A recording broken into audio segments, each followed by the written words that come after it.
Welcome,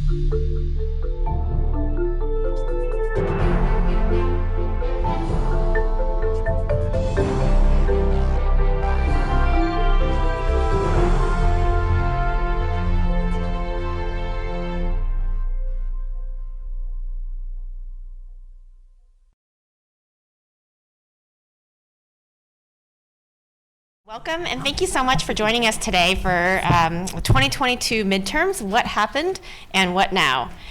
For those of you who I don't know, my name is Hari Han. I'm a professor in the political science department and also director of the SNF Agora Institute. We're dedicated to improving and expanding civic engagement and informed inclusive dialogue as a cornerstone of democracy. And so we're really excited to be hosting this event tonight. As I'm sure you've heard many times, democracy was on the ballot this election cycle. And with most ballots counted, it appears that some of the worst fears that people might have had about some of the post-election challenges, like political violence or non-cooperation of the losing candidates, have not yet come to pass. But as you all know, I'm sure, ballots are still being counted, and in some districts, it looks like the path forward for shared governing will be fraught with razor-thin majorities and Congress's two chambers divided between Democratic and Republican control. And we still could see some challenges like lawsuits and other disruptions to the peaceful transfer of power. So there's still lots of questions that we want to sort through, and that's why you're all here today and why we're so excited to be able to host this panel here today. So I'm delighted to be joined by our panel of experts who can help answer some of those questions for all of you, and it's my pleasure to be able to introduce them now. Here on stage with us is Senator Barbara Mikulski, who really needs no introduction, especially in Baltimore. But as you know, she served in Congress for 4 decades, including the U.S. Senate from 1987 to 2017, where she worked to protect the most vulnerable members of society and to advance scientific research and democracy around the world. She's also an affiliate of the SNF Agora Institute, which among her many impressive accolades, I'm sure is one of the highest. Sitting next to her, we have Stephanie Young, who is the executive director of When We All Vote, a nonpartisan voting initiative launched by Michelle Obama in 2018. Young is a very sought-after leader at the intersection of culture, social impact, and democracy. We're really lucky to have her with us today. Hopefully, as you all know, it's a really complicated and busy time for so many of people. And we're also hoping to be joined by Chris Stirewalt, who's not with us yet, but hopefully he'll be tuning in online during the conversation. And I'll go ahead and introduce him now. He is a senior fellow with the American Enterprise Institute, where he focuses on American politics, voting trends, public opinion, and the media. Before joining AEI, he was the political editor of the Fox News channel, and he's also author of a new book called Broken News, Why the Media Rage Machine Divides America and How to Fight Back. And so I know that he's juggling a lot of complicated things in his schedule, and so we hope that he'll be able to tune in on the screen soon. Our moderator for the discussion tonight is Louise Flavahan, who is on our team at the SNF Agora Institute. She joined our team this fall as the first director of our debate and dialogue program, which is a series of events that I hope you all will join us for throughout the year. So welcome to all of you. Thank you very much for being here. I think all of our panelists are going to take a few minutes to offer their thoughts about what happened and what now, and then we're going to open it up for discussion. And so I will turn it over to you, Louise. Thank you so much. Good evening, everyone. Thank you all for being here with us tonight. Is my microphone on? Yes. Thank you, Hari, for that excellent overview and introduction. Thank you to our speakers for being here with us tonight, and all of you for being here as well for this very important discussion. Before we begin, because of the nature of our discussion tonight and the fact that elections are ongoing with the Georgia runoff and that ballots are still being counted, I just want to make it clear up front that the comments and opinions that you hear tonight reflect those of our speakers and not necessarily of Johns Hopkins University. And now that we have that disclaimer out of the way, we can dive right in. So we were going to start with Chris Stirewalt, because tonight we are here to learn what happened, what it means for our institutions and democracy, and then what we can and should do next in terms of our civic engagement. And Chris was going to help us understand what happened, but we'll come back to him when he joins us hopefully soon. So Senator, we're going to start with you. Okay. So that you can tell us what those results from last week meant, what they continue to mean for the Congress, and of course for the Biden agenda moving forward. Well, thank you, Louise, and thank you for all that you do here for Agora and your assistance to me. First of all, I think the 2022 election will go down in the books is one that defied predictions, defied the pundits, and defied the polls. And it was history-making because for the first time since JFK, the party in power did not have a dramatic erosion in seats. Bill Clinton faced it, charismatic. Barack Obama faced it. I was there when all that happened. It is not pretty. But what has happened, the so-called red wave that was going to sweep Democrats like a tsunami barely was a trickle. And you know why? It's because of the people. It was a victory for the people. It was a victory for democracy. It was a victory for grassroots organizing and voter turnout. And it was a victory for people who cherish their personal freedom, people who cherish democracy, and people who want to have a better future for themselves and for the planet. What was very clear to me as I watched the returns was that people wanted stability and they wanted competence. It was not a referendum on Joe Biden. It was not a referendum on Democrats. It was really a referendum on Donald Trump and chaos. So what was so important also was not only now as we look at who won, we're still watching in certain states, but it was also a victory for the process, where we feared violence, where we feared disruption, where we feared so many things. It did not happen. And I say hats off to the nerds. And when I say that, I mean the very faithful, and I say that with affection and admiration and gratitude. These are people who prepared for the elections. They prepared for the mechanics of the elections. They prepared for the disruptions of the elections. They had pads, pensions, technologies already. I'm going to say I thought it was terrific. Now, so let's go to the outcome. First of all, Biden will be strengthened by this election. Why? He will be strengthened because of the process. The world was watching not only who was going to win and who was going to lose, but they watched democracy win. There was not only what's going to happen, the orderly transfer of power, it was the orderly transfer of the expressions to gain power. And Biden is strengthened around that. Who was weakened because of the election? I would say the Republican leadership. I would say McCarthy in the House with the trickle coming in, and also Mitch McConnell. I believe McConnell will prevail, but because the Freedom Caucus will really drag an exceptional set of promises out of McCarthy, you're going to look for some tough stuff.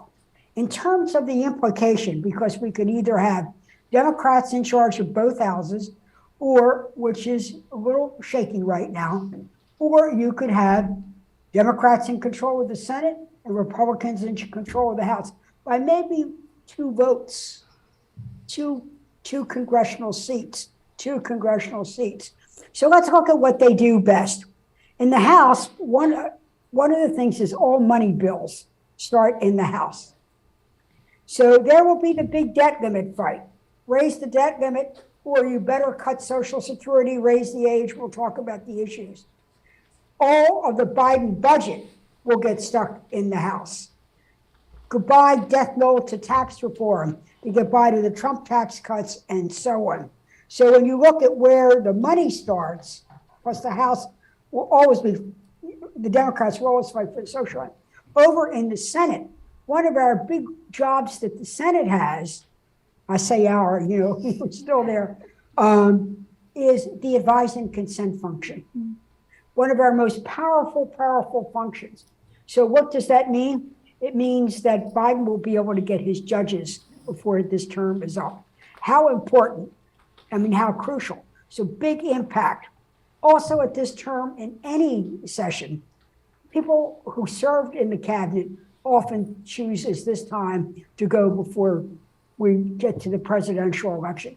We need to keep that advise and consent function. The other what we will be fighting for will be the safety net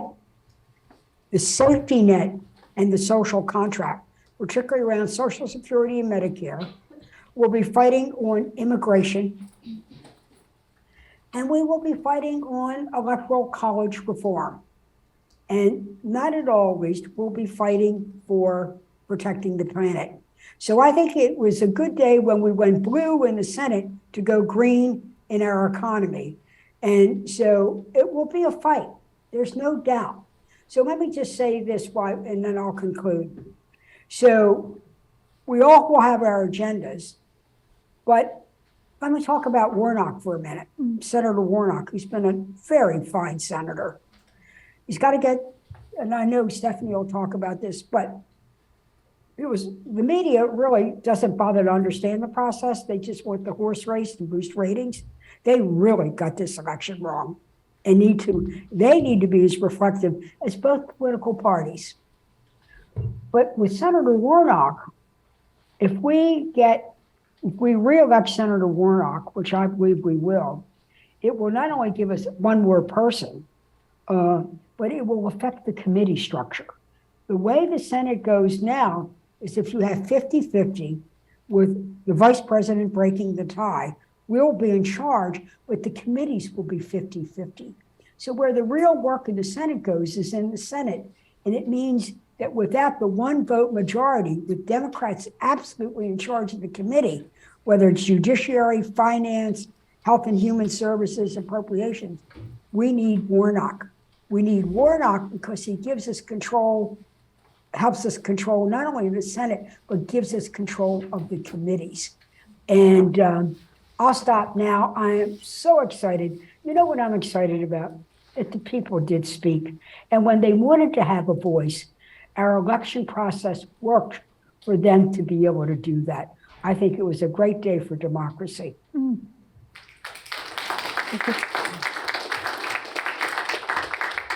Very well said, Senator Mikulski, and thank you for that overview, and particularly for the committee structure comments. I think that's something that we don't hear a lot about in the news, how that one vote can really, really make a difference for those structures and how important that is. And I'm going to steal a line from you. It's one I've heard you say a lot. In order for our democracy to work, we have to work at democracy. So Stephanie, can you help us understand how we do that, where we go from here in terms of our own civic engagement, and how we can make sure that democracy keeps working and keeps winning? Yeah, well, I mean, it's so hard to follow the senator, but I will do my very best. So glad to be with you all tonight. When We All Vote, as mentioned in the introduction, is a nonpartisan initiative launched by former First Lady Michelle Obama in 2018, and it's our whole mission to change the culture around voting and to increase participation in every election by closing the voting race and voting age gap. So we focus a lot on young people. We focus a lot on communities of color. How are we giving them the resources, the tools, the energy to make their voices heard? But not just in important elections. Every election is important, but literally in each and every election. And, you know, this election, young people really showed up. I'm a millennial, but what people would call me is a geriatric millennial. I don't even know where that name came from. I blame Gen Z, but I'm a millennial. Gen Z, and combined with Gen Z, we are now the largest voting bloc in this country. And young people showed up in such a force and in a rate that determined places like Pennsylvania and Michigan, and you know, also even here in Maryland, where you have the first Black elected governor. So we know that young people are focused. They are not just paying attention, but they're actually taking action. And they're the most diverse group of young people that we've seen. They're the most educated. They also, only 8% of them consume traditional news. So they're getting their news sources from, you know, untraditional places. And they're doing that peer-to-peer organizing that we know actually works, where you talk to the people that you are close to actually get them to move.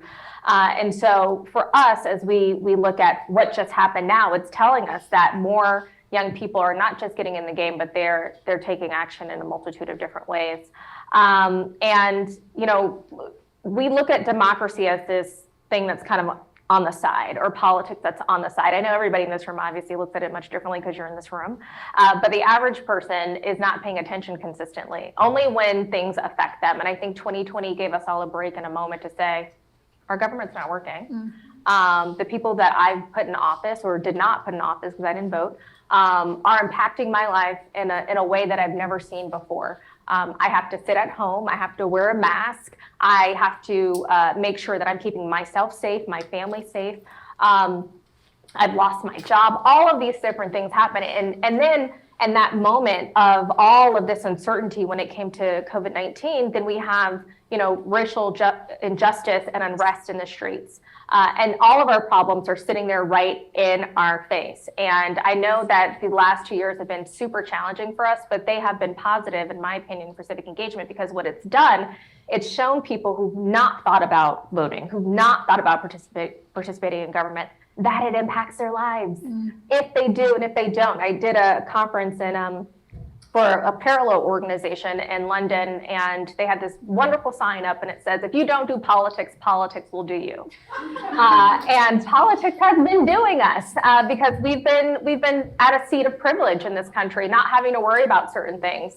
And feeling like everything is taken care of for us. And now we know that that's not the case. And Gen Z, millennials, young people especially felt that. Their whole worlds stopped. They couldn't go to Johns Hopkins every day.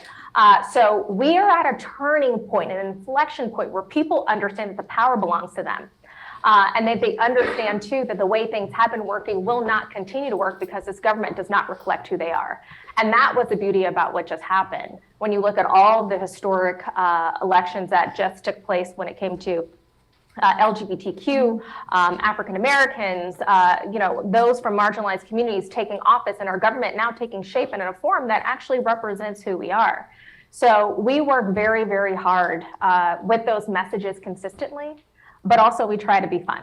So nobody likes the two words civic engagement. It sounds boring together. I wish we could figure out a new word, new words to call it. But what we do is we try to create that peer-to-peer organizing, and then we couple that with cultural work. And what does that mean? That means that we're on your favorite television show, we're on your favorite radio station, we're working with your favorite artists and influencers and athletes, and we're reaching you at a point that you're not even thinking about politics necessarily, but we're giving you that message. And that message for you will either make you do two things. One, okay, I'll think about voting, or two, I'll actually get registered. And actually, let me give you a third. I've already registered, I'm already voted. Now I'm going to take that action and I'm going to get my community involved, because it's going to take each and every one of us. So obviously we saw a historic turnout in 2020 with over 60% of Americans voting. But again, there's over 40% of Americans who did not. And even though we saw high youth voter turnout, it was about 27%. So there's a lot of young people that can still come out to vote. And that's why I like the name of our organization, because imagine what this country would look like if we actually all voted. It would look much different. That is incredibly true, and that was also very inspiring. And I think we should give a round of applause actually to the young people and Stephanie and Senator Mikulski for sharing those thoughts with us. Let's hear for the geriatric millennial. I know, I felt that in my bones as also a geriatric millennial. It's me a millennial geriatric. Let's go ahead and we can call you that if you would like. Another line that I think I'm going to steal from you. I worked for Senator Mikulski for the last 5 years before I took on this role, and one of the things I did for her was speech writing. So I know the best lines that she's got up there. But that did, I think, make us all want to get up off the benches and into the trenches. Yes. And I think following off of that, I do want to ask you, how do we do that? How can young people, what are the steps we can take to continue to get engaged and involved? Are there concrete things that we can leave here today to do those things? And then after we talk about that, I'm going to try to turn back to what happened to get your reactions on election night. What were you thinking as the returns came? So how do we get off the benches and into the trenches? Well, now that the election is over, except for the counting, which is so crucial, of course, to have an honest and fair count. Remember, our elections have to be free, fair, and functioning. Yes. Free, fair, and functioning. The functioning was the one that was just pretty squishy there for a while. Now that the bumper stickers are off the cars and the lawn signs are off the lawn, et cetera, this is the time to think about how you're going to volunteer. And why do you volunteer? Because every group that you would volunteer to make the world a better place, and I encourage that, because people say, oh, I don't like politics, or my father would go crazy, they're afraid I'll get hurt.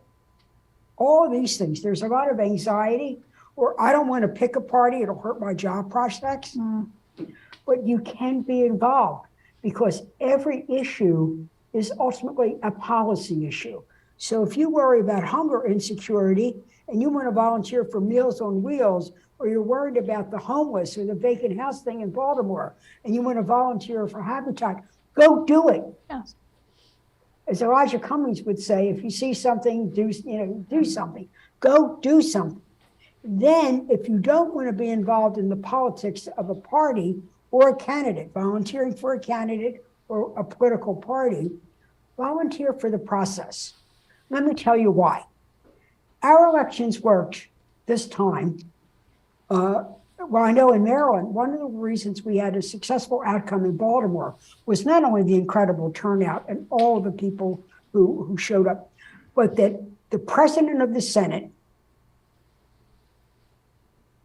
here, Bill Ferguson, a Teach for America volunteer who came to Baltimore so many years ago, reached out to the voluntary organizations like THREAD, other Teach America alumni, and so on, to volunteer at the polls, not to give out literature, but to actually man the polls, which is a 15-hour workday.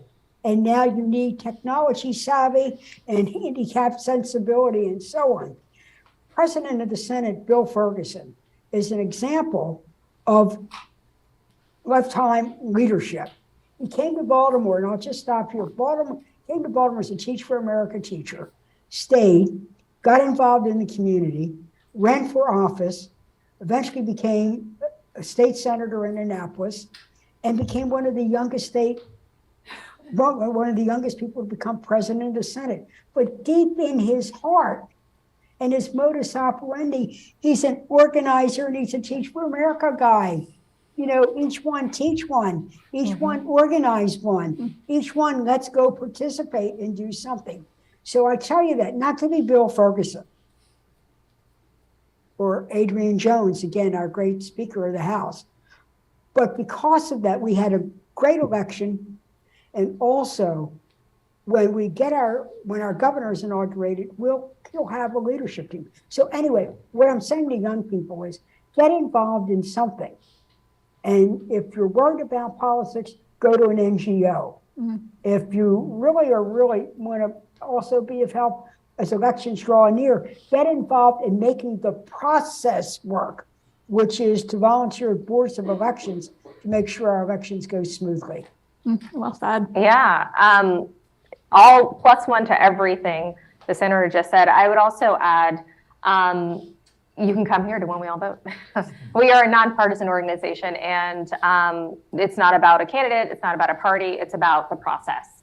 And becoming a poll worker, especially for younger generations, is so incredibly important. My uncle is still a poll worker, and he's like 75 in Atlanta. It's time for him to sit down and rest his feet, and it's time for some of us to step up in that space. We also have a ton of opportunities through just organizing your community, either your college campus or your place of faith that you go to, and ensuring that the people in your life are prepared and always consistently participating and learning about what our government is doing for us, and having a better understanding of that so that we don't feel as intimidated by the process when we don't know what filibuster reform is, or we don't understand what the Electoral College actually is.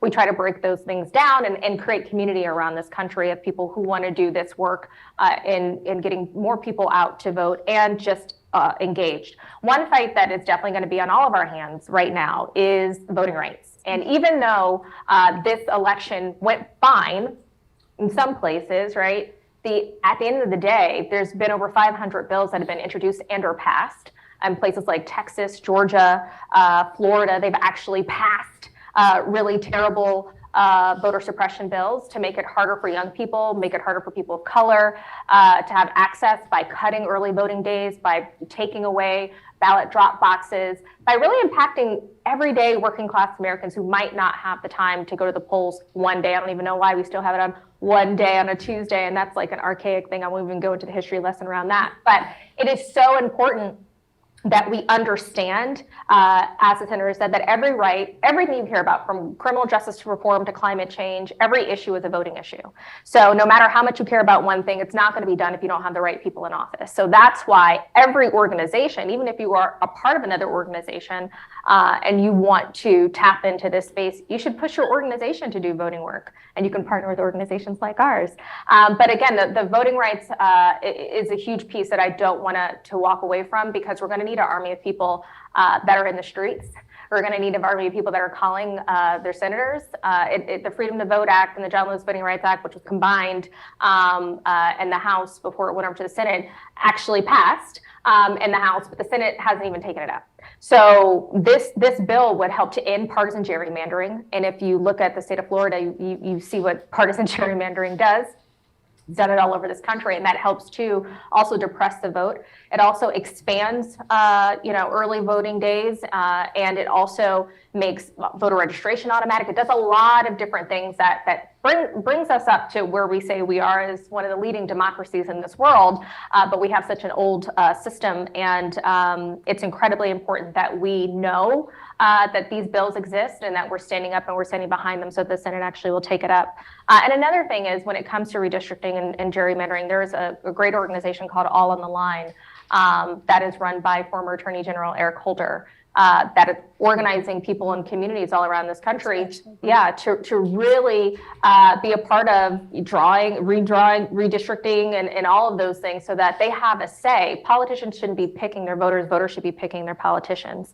And then a couple of things I'll say last is we definitely need, as a former, I was a communications director for the Congressional Black Caucus. I worked for the Majority Leader Steny Hoyer. I also worked in the White House. We need more public service servants. We need more young people going into public service and going to Capitol Hill and going to the state houses and working for their mayors and being a part of this work. I do think it's a calling, but it's so incredibly important that we have creative people who, come from different walks of life, who can sit down at the table and talk about things in a much different way and know innovative ways to reach people so that we are keeping up with the times.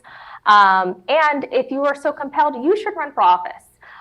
We need more people, good people running for office and going back home and fixing their own communities and their own neighborhoods by stepping up. And you saw the young man, Maxwell in Florida, who was from Parkland High School, had a tragedy happen, saw, violence firsthand, and now he's going to be the youngest person in Congress. So that's a big deal. He's 25 years old. So we all need to kind of take stock and say, all right, what can I do? Maybe I don't want to run for office. Maybe I'll just be Congress. Maybe I'll just be a voting squad captain when we all vote. Totally fine. But you got to do something. And it has to also be something around really pushing voting rights legislation, because that's the next thing really the Supreme Court is coming after, including affirmative action and all of these things. They're going to try to make it harder for us to vote so that they have, and people feel like they have more favorable outcomes, but that's not democracy. So we need everybody in that fight for sure. Very, very well said. And I think a really important reminder that, again, yes, things did go fine this election, but the fight is not over and we have to keep fighting for especially voting rights moving forward. So we are going to open to audience questions shortly, but I do want to give you both the chance to kind of answer that. What happened? What were you thinking as the elections returns were coming in? If you have any thoughts to share with us, that we can share some of that with our audience. Well, I was a nervous wreck. I mean, I would, finger eating. My answer became my drink of choice, and because I know how important this is. Having worked there and been a part of it for so very long, which truly was an honor and a privilege, I know what this means. So when we look now, and I'll go to the Senate, like the safety net, the social contract, the basic thing that's been around since Roosevelt, Social Security and Medicare, since Lyndon Johnson, that we're going to still be fighting over that, that Rick Scott wants to make Social Security up for a vote every 5 years to see if we're going to keep it. So one is that. Then the other was the judicial appointments, so that we do put people in who are not only competent, but are independent. We need, for a functioning democracy, to have an independent judiciary, and therefore a president who will value that and want that as part of making the Constitution live today. So that, and then I was thinking about the committee chairmanships.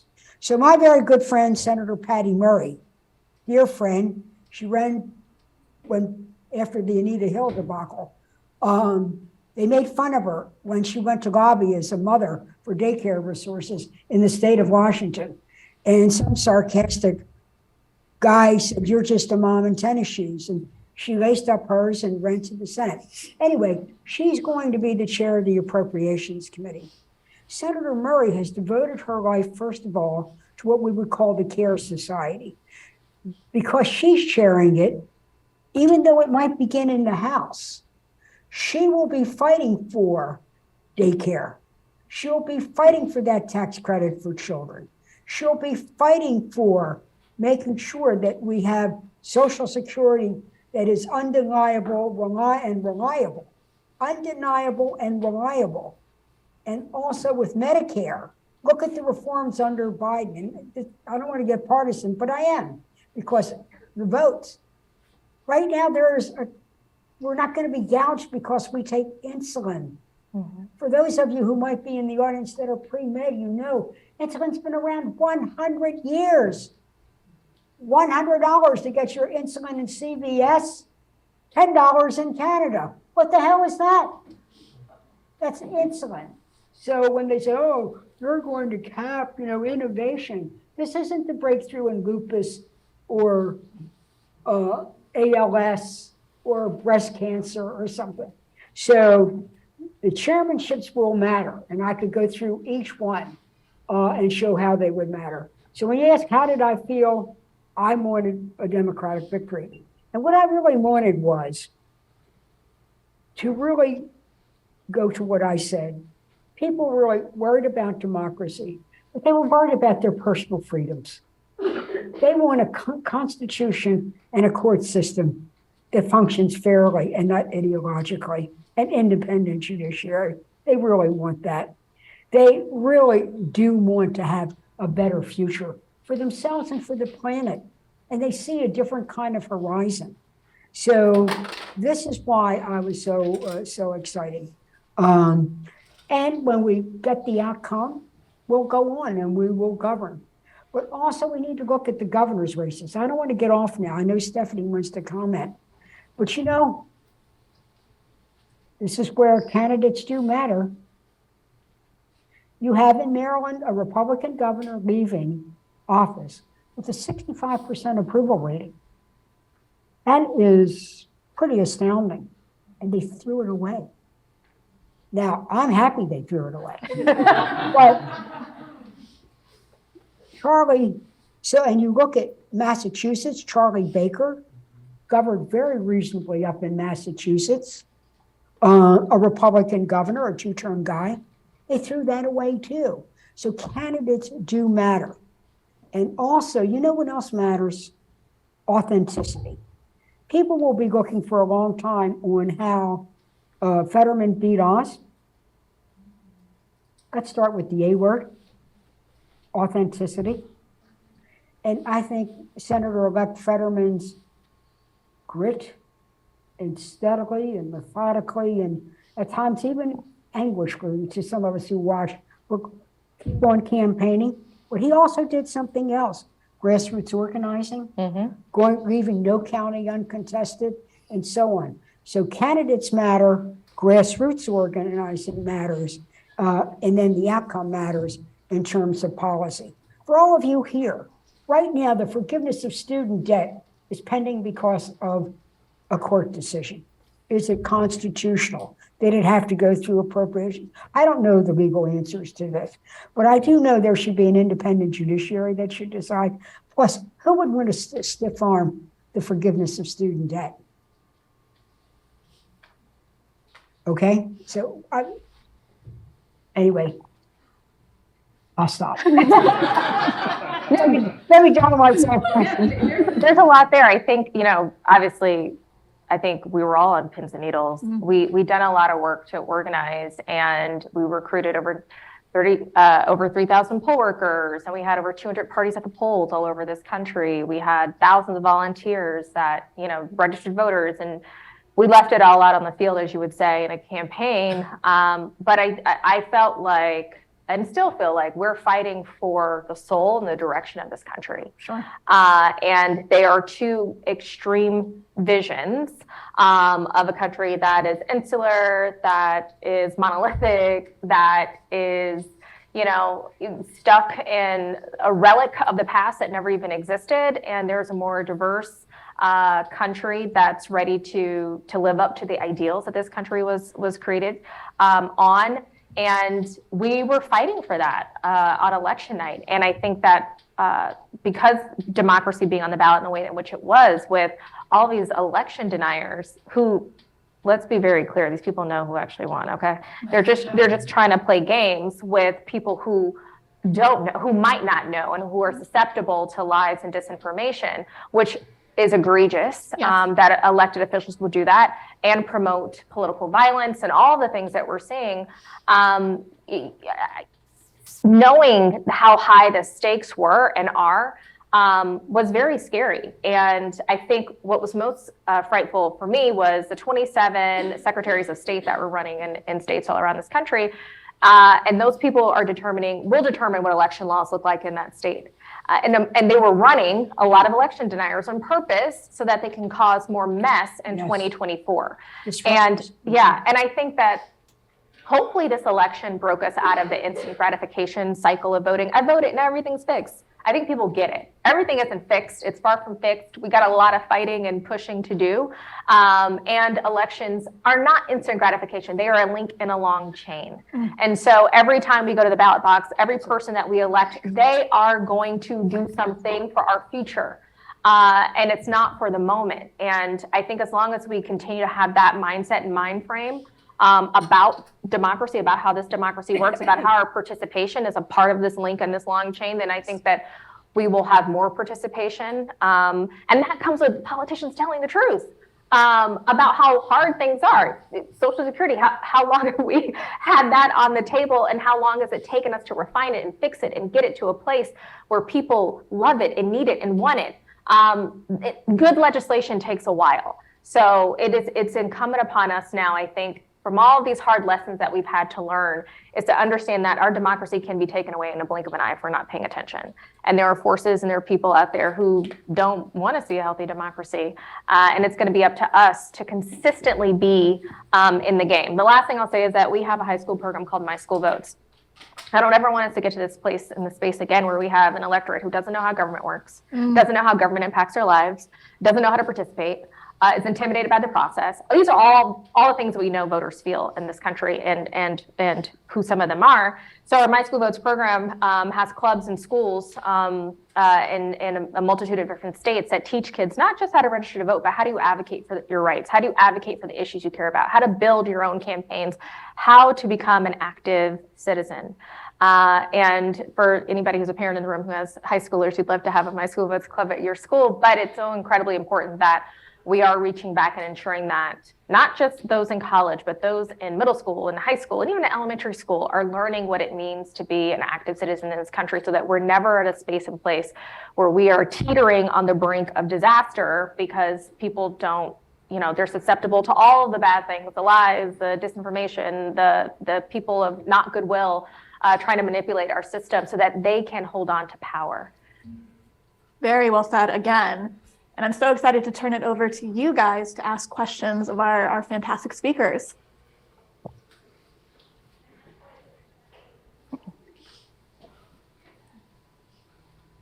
Well, thank you all. I have a couple of questions. One is about women who are a major voting bloc, and we still can't get the ERA.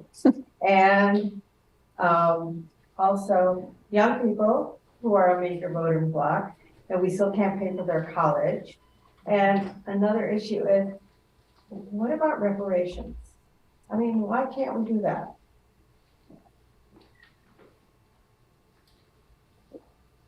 Do you want to start? Which question do you want answered? Quick one. Well, on the issue of reparations, I believe that Congresswoman Susan Lee has a commission to undertake the look at that issue. And I think before we say yes, no, whatever, I mean, we do know there is a horrific legacy of systemic racism. And I would want the Susan Meade legislation to pass. Let's go about it in a very thoughtful way that recognizes where we need to right the wrongs and what is the best way to make those kinds of adjustments. So that would be one. And in terms of women in the ERA, you know, I was there when we passed the ERA through the Congress. That was a long time ago. It's when I was a millennial. You know, we wore bell bottoms and protest and all that. The fact that it's a state by state issue, we now have, if Virginia passes it, am I right, Louise? That is correct. If Louise passes it, we'll get it. It has not been in the public eye because we felt we've addressed those issues, but we have not. And we could talk about what it means, like equal pay for equal work. We're still making that battle, though I passed legislation to make, President Obama's first legislation to keep the House door open. So we're waiting for Virginia. And the other, in terms of women were organized. Women were organized for a lot of reasons. And one of which was the whole issue around personal freedom. Regardless of your age, young women turned out because they felt a direct threat to their personal freedom in many states or what was going to come their way. Then there were those of us who were born of a generation that was pre-Roe, and we all had friends that faced terrible situations, and we know what the world was like before Roe. So there was the whole personal freedom. And then also, in addition on Roe, was we had men as allies. There are a lot of men who supported our right to choose and who should decide. It is not a state legislature. And the other was the threat to personal freedom to other groups, like the LGBTQ community. And were we also going to roll back things, or would there be attack in certain states on interracial marriage? Things that have been said, what we think are settled, are no longer settled. So there we women had a lot of friends, and the threat to personal freedom, when you saw a court take away a right that had been around for 50 years. 50, right? Yep. 50 years. Settled law. Not only that maybe they lied to Sue Collins or some of the other senators. Anyway, so, but again, often pundits, pollsters, politicians themselves underestimate just how smart the voters are. Just how smart the voters are. There's a lot of misinformation out there. There is social media, things that I am concerned about, particularly the vitriolic and violent nature on social media. But deep down, the people are pretty smart. And they know what they want for themselves, they know what they want for their families, and they know what they want for the future of those families and the future of this country. That's why I think we had what we had. Not a red wave, just a red little trickle. Pink wave. Yes. Yeah, no, I mean, women are extremely organized right now. They really are. Through organizations like Supermajority and a multitude of others, they are really doing a ton of work on all of these issues. And, you know, I was really encouraged when I saw what happened in Kansas, you know, when they had that provision to, you know, to ban abortion, and people stood up immediately, and in a state that we didn't expect them to. But when you do, on the flip side, look at Georgia and you look at how women voted there, and more particular, how we know how women of color voted, and we also know how white women voted, it was a stark difference. Yes. And, you know, women are really voting against themselves in a multitude of different ways, Yes. because they're from all the personal freedoms and all of the issues that we have on the table.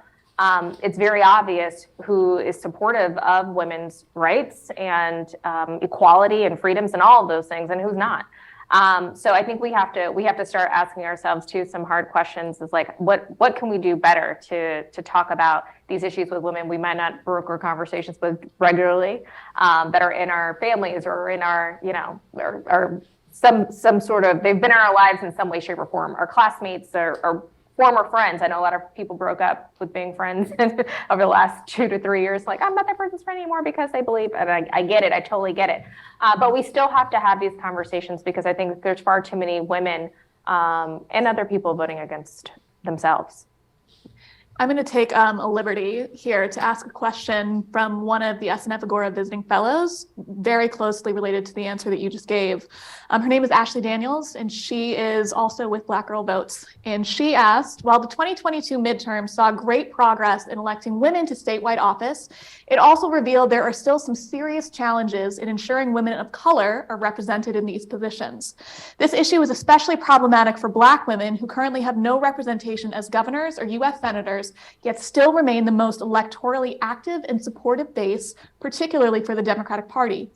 Based on your respective roles and experiences in politics, why do you think this disparity exists? And how do you think it can best be resolved to ensure that the representation of women of color on all levels of government adequately matches their level of support as voters? Yeah.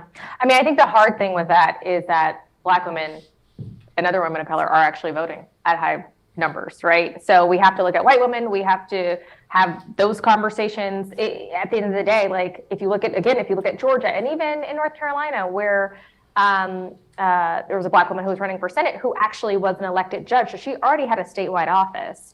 And because of everything going on, I hadn't paid that close attention to how close that race actually was. But there's no reason why she shouldn't have been elected a senator if she's already been elected a statewide office.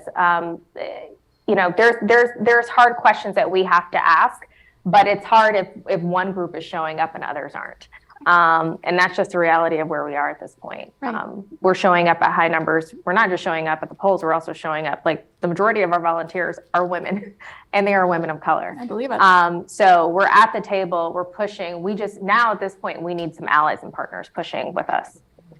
Good reminder of what's at stake and what we can all do in that fight. So other questions from the audience?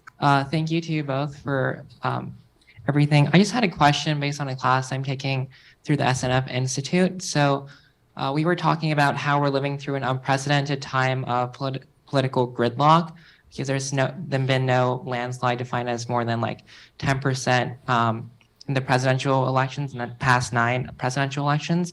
So I'm just curious how you think this gridlock might be resolved, whether that's through a new major issue or perhaps a third party. And also, secondly, whether you think that it's the burdens of the parties to provide some sort of vision that Americans, a supermajority of Americans can support over the long term, or if we just need to fix the system and take away some of the anti-majoritarian features of our democratic system. Exactly what you just said. We need to fix the system. So it's, one person, one vote in this country, and we're not, voting off of, the Electoral College, which was really put in place so that the institution of slavery could live on and, white Southern men would be able to have an equal access and voting power within our government. So we're living, it's funny, like we have one foot in the future and we have like another foot, maybe even a hand in the past. And we really gotta push ourselves out of it. The third party stuff, I think is, for me personally, I wouldn't have spent a lot of energy on it because it's going to take a long time to really build a third party unless it's something you're super passionate about. But it's figuring out who you most align with and investing your time and your energy into hopefully making that party stronger and better. I will also say that the gridlock.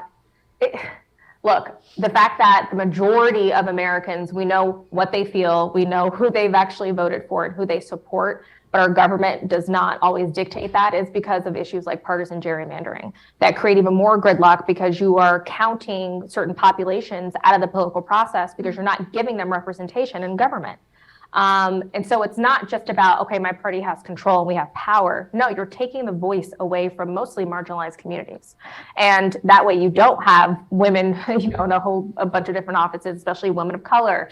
And you don't have, other people represented in government. So how can you have a representative government when politicians are able to pick their voters? So we have to end gerrymandering. We have to look at the Electoral College and we have to get rid of that. And we have to get rid of the filibuster. We have to do all of those things so that we actually have a government that's representing who we are and our values to the fullest extent, and that we're not relying upon these institutional ties that have done nothing for us but hold certain populations back. I agree with Stephanie. The Electoral College was created by the founding fathers. The founding mothers had very little to say about that point for a long time.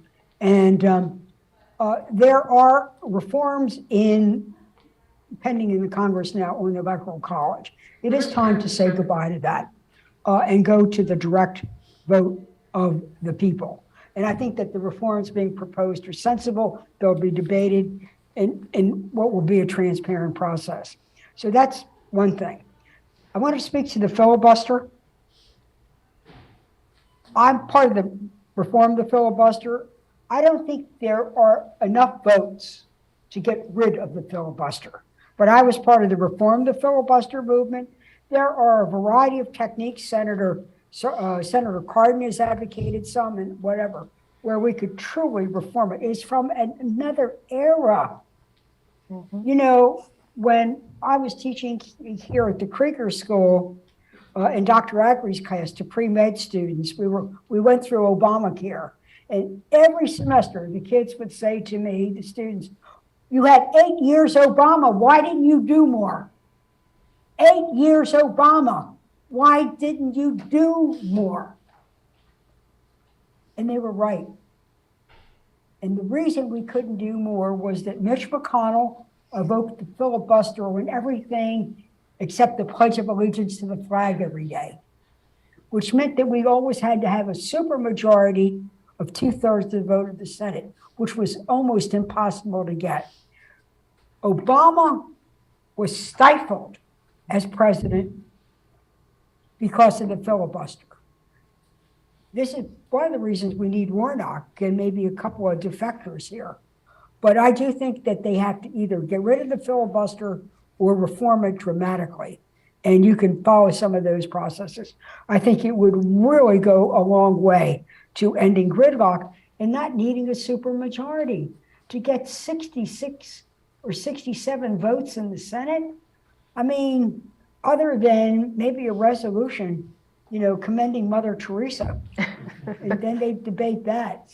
I'm not sure. I mean, it's very hard. So I agree with you. But the Electoral College reform is a must. Mm-hmm. We came perilously close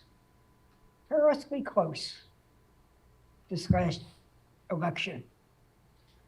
Hats off to the courage of the Vice President, Mr. Pence. Hats off to the Congress in the midst of an insurrection. It came back, even though some feared death. Came back to finish their job. We can't have this again. We can't come that perilously close to this. And I think one of the casualties of the control of the House will be to get rid of the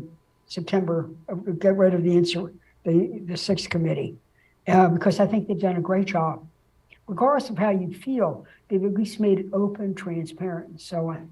But anyway, I didn't mean to get off on that, but there are two days, and you can reform. I think we have time for one more question. Okay, so I just had a quick question. Thank you both so much for your comments throughout this panel. So given the fact that not as many states turned red as people were predicting, what do you think that means for Trump if he does decide to announce his re-election campaign? Like, what do you think that means for him or also for the Republican Party as a whole, like going forwards with that? Good question. Yeah. Well, President Trump says tomorrow he's going to announce something. He's announcing something. Guess what? I think he's going to announce that he's going to announce. President Trump loves drama, and he's very good at it. We have to admit that. But his drama sometimes is chaos. I think with the still uncertainty of the control of the House, though it looks like it will be slim margin Republican control, because that I think he's going to announce that he will be announcing sometime in the future. I think within the Republican Party, it will be soul searching. Some will say they didn't go extreme enough. That will be the Freedom Caucus with their leadership. But those Republican Party chairmen are going to be looking at where Republicans were successful and where they weren't, where people wanted stability and sensibility and competence. They did not want chaos. Right. They did not want chaos. And so that's what I think about what Trump's going to do. And then we'll just see. But I think there's a little bit of a Trump fatigue. And also, there are these young guys that just can't wait to get out of their red vest like Youngkin and, that will just not let the old dog keep barking. I would do some reading. There's a lot of infighting happening right now with people like Carrie Lake and Ron DeSantis, and it's like watching a really bad movie. You're just seeing people turn on each other. So I would keep looking. I also think that if the election night turned out differently, there would have been a much different outcome. Who knows what would have happened. But even though I like to watch reality TV, I don't want to live it every day. So, and we had a reality TV show host president for 4 years. So I think that to Sinner's point, there's a lot of drama, but there's a lot of infighting right now, and people will tear their own selves up. So I would keep an eye out. There's a lot brewing and going on. We're a nonpartisan organization, so I can't step too much in it. But I definitely want to make sure that people are reading what's happening, because it's pretty spicy. That's true. I think spicy is a good word. This then goes to like foreign affairs and our standing in the world. I think America breathed a sigh of relief that we had essentially fairly calm, not in every state and not in every precinct, elections. I think President Biden has been strengthened as a leader, not because he's a Democrat, but because we did have this kind of election that we had. It's like, oh, I remember America. That's when they all acted like that, you see. And again, when you see people like Governor Hogan and standing next to Governor-elect Wes Moore, talking about when he's going to have them down to tour the House, the transition teams working, the same with some of the other guys. Yeah, there's the battle for some of these. So I think the president's standing in the world. I think when he deals with the climate change issue, he'll be viewed as a stronger leader. I think the meeting he just had with the head of the Chinese government went very differently because of this election. Biden didn't go in as a dead duck, lame duck, barely able to quack president of the United States. He went with his head held high and his shoulders squared, as he always does, but still he went really with the power of the American people behind him. Mm-hmm. That we all know we're competitors, but we don't have to go to nuclear war. You don't have to invade Taiwan. Could we all pitch in and see how we could end the war in Ukraine and get an off-ramp here for the people who are suffering so terribly? I think he was stronger, don't you? I do. I also think, to your point, is that the entire world and the democracies around the world are really looking to us, and they've seen the buffoonery and the craziness and the violence, and they've been as shocked and scared as we are. And as we've been. And when the Brazilian presidential race went the way that it did, that gave me a little I was like, oh, wow, well, maybe democracy is going to make a second look here in the United States as well. And we proved that. And I think people all over the world are tired of this divisiveness and this hatred and this violence and want to live. Nobody wants to live like that, right? But we can't take our eye off the ball. I think that's the biggest lesson from this time. And I hope that when you walk away from here tonight, that's what you're thinking about. How are you going to consistently stay a part of this work? in whatever way that makes sense in your life so that we don't get to this place again. That is such a fantastic note, I think, to end on. And I want to thank all of our speakers for such an informative and I think really edifying discussion about what happened and what now. And I do want to thank all of you for being here tonight. And I just want to make a quick plug for our next event. And it's one that is near and dear to me. It is the first event of our University Debate Initiative, which is the program that I direct. So I hope you all will enjoy it and join us in 2 weeks in Mason Hall right here, November 29th at 7 p.m. The debate is going to be focused on the question of whether or not the January 6th committee should offer up a criminal referral of Donald Trump for his role in the attack on the Capitol. We will have 2 legal experts who have experience both working at the Department of Justice and in Congress, so very well positioned to debate this topic. And it will be a 30-minute debate followed by an open question and answer session where you guys will be able to come and ask more questions about what Donald Trump is doing now, what a criminal referral could do to his chances to run for office in 2024, and what that could do to our institutions as well moving forward. So I hope you will all come and join us for that. And thank you all again for being here. Okay.